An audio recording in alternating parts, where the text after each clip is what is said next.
प्रतिक्रिया रही? ये टूल किट तो इन्होंने कर्नाटका में इस्तेमाल किया था, मुंह तोड़ जवाब मिला। यही टूल किट अब राजस्थान में भी इस्तेमाल कर रहे हैं, देखिए वहाँ से भी जवाब मिल जाएगा। जिस देश में देश का राजा गर्व से कहता हो कि 80 करोड़ जनता को वो मुफ्त अनाज दे रहा हो, ये बोलते हुए शर्म आनी चाहिए हमें कि 80 करोड़ जनता को आपको मुफ्त में राशन देना पड़ रहा है, तो आप सोचिए आपने उनकी क्या स्थिति कर दी। विश्व बैंक, जिसका सर्टिफिकेट लेने के लिए मोदी जी बड़े लालायित रहते हैं, विश्व बैंक ने मनमोहन सिंह सरकार के बारे में एक रिपोर्ट में लिखा था कि 27 करोड़ लोगों को गरीबी रेखा से यूपीए की सरकार ने ऊपर उठाया। आज क्या स्थिति है? वो 27 करोड़ तो फिर से गरीबी रेखा के नीचे चले गए, ऊपर 14 करोड़ और गिर गए।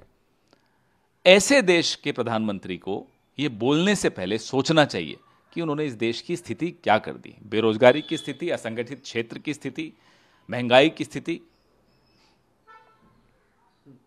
सर, पेंशन के नाम पर हमारे पूर्व सैनिकों से विश्वासघात कांग्रेस जो है करती रही है। कागजों पर सिर्फ 500 करोड़ रुपए तक जो है कांग्रेस कहती थी कि हम देंगे, लेकिन आज तक कभी किसी को फायदा नहीं। जो पूर्व सैनिकों की डेलीगेशंस हैं जो हमसे भी मिलती हैं, ये बात मोदी जी उनके सामने ज़रा कह के बता दें। जो उनके साथ धोखा हुआ है, इस सरकार द्वारा धोखा हुआ है, वो सबके सामने है। कैंटीन में जो आपने डाउनग्रेड किया वो सबके सामने है। सैनिकों की जो स्थिति इस सरकार ने की है वो सबके सामने है। सर, ममता बनर्जी ने टीम आपसे मुलाकात भी करेगी और हम आपके साथ खड़े हैं, आज उन्होंने रैली भी निकाली। जाहिर सी बात है, तमाम राजनीतिक दल जो हो रहा है उससे स्तब्ध हैं कि महिलाएं, और वो महिलाएं जो हमारे लिए मेडल्स जीत कर लाती हैं, हमारा गौरव हैं, वो सड़क पर 1 महीने से बैठी हों और उनकी कोई सुनवाई नहीं हो क्योंकि वो भारतीय जनता पार्टी के सांसद के खिलाफ बैठी हैं। मोदी जी चुप। यही मोदी जी उनके साथ चाय पीते थे, बड़े खुश होते थे कि बेटी मेडल जीत के रही। आप बेटी क्यों नहीं सुनाई दे रही उसकी बात? प्रियंका गांधी जी हमारी नेता गई थी जंतर मंतर, उन्होंने उन महिलाओं के साथ काफ़ी समय बिताया। हमने ये मुद्दा लगातार उठाया है और हम उम्मीद करते हैं तमाम राजनीतिक दल इस मुद्दे पर अपना समर्थन देंगे।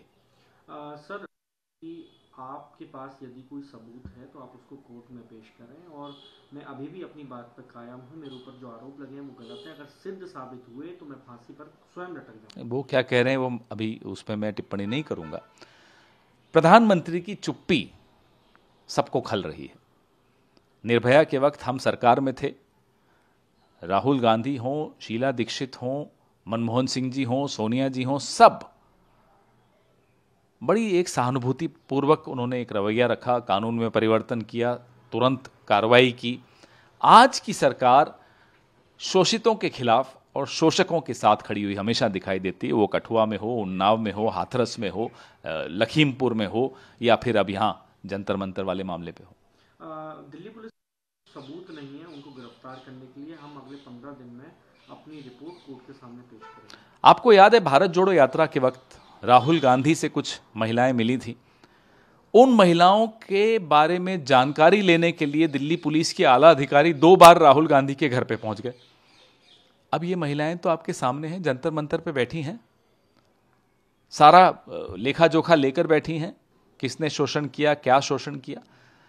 अब तो ढूंढना भी नहीं पड़ेगा आपको, फिर भी आप उनकी नहीं सुन रहे, ये समझ में नहीं आ रहा। सर, आखिरी सवाल, अनुराग ठाकुर एक बार फिर राहुल गांधी पर हमलावर हैं। जब भी विदेश जाते हैं वो आगे आकर ये कहते हैं कि वो अपमान करते हैं देश का। जो जंतर मंतर पे 1 महीने से हमारी बच्चियां बैठी हैं, विदेश में लोग नहीं देख रहे क्या उनको? वो अपमानित नहीं महसूस करते अनुराग ठाकुर? क्या वो देश का अपमान प्रधानमंत्री के हाथों से नहीं हो रहा है? कमाल की बात कर रहे हैं आप। सरेआम एक ऐसे व्यक्ति को बचाते हुए दिख रहे हैं जिस पर इतने संगीन आरोप हैं, तब आपकी बदनामी नहीं होती। राहुल गांधी विदेश में जाकर अगर चर्चा कर ले लोकतंत्र पर तो आपको बुरा लगता है। प्रधानमंत्री ने विदेशों में जाकर क्या क्या नहीं कहा, यहां तक कह दिया कि उस देश में पैदा होने में शर्म आती थी, तब नहीं अपमानित हुए थे? सर, इंडिया की जीडीपी, मैंने अभी आंकड़ा अच्छी तरह स्टडी नहीं किया, सरकार की प्रोजेक्शंस हैं, अनुमान हैं सरकार के। हकीकत क्या है वो आपको सड़क पर, पेट्रोल पंप पर, अपने अपने रसोइयों में हर 10 तारीख के बाद अपनी जेब में, हम सबको सब मालूम पड़ जाता है। वो हकीकत किसी से छिपी नहीं।